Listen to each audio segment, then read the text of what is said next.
Class में आपका स्वागत है।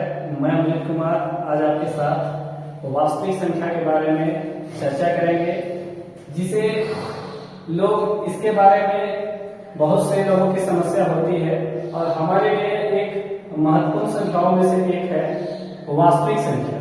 वास्तविक संख्या को अंग्रेजी में रियल नंबर भी कहा जाता है और इसके बारे में हम लोग जानेंगे कि संभव जिन संख्याओं से किसी मान का होना संभव है उसे वास्तविक संख्या कहते हैं। जैसे कि एग्जाम्पल के तौर से 1/2, सिर्फ 2, -1/2, √3, √5, ये सब क्या है?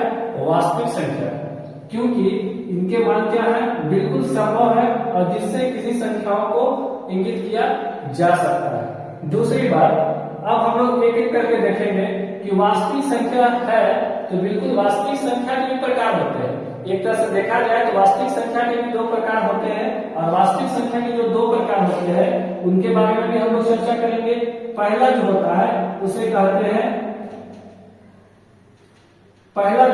उसे हम लोग देखेंगे परिमेय संख्या के बारे में कि परिमेय संख्या क्या होती है। तो परिमेय संख्या पहला होता है और दूसरा होता है क्या चीज? अपरिमेय संख्या।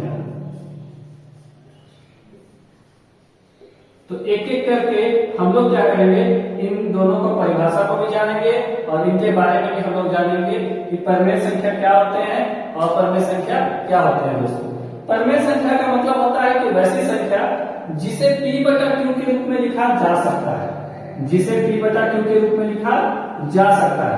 लेकिन p भी एक प्रकार का पूर्णांक है दोस्तों और q भी एक प्रकार की क्या होती है? पूर्णांक होती है। लेकिन साथ ही q का मान 0 के बराबर नहीं होना चाहिए, उसे परिमेय संख्या कहते हैं। जैसे कि एग्जाम्पल के तौर से हम लोग देख सकते हैं 2/3 लिखा हुआ है, तो 2 भी एक प्रकार की पूर्णांक है और 3 भी क्या है? एक प्रकार का पूर्णांक है। साथ ही इसे p/q के रूप में लिखा जा रहा है, तो यह क्या है? परिमेय संख्या। अगर आपसे पूछा जाएगा कि 2/0 क्या परिमेय संख्या है, तो बिल्कुल परिमेय संख्या नहीं है।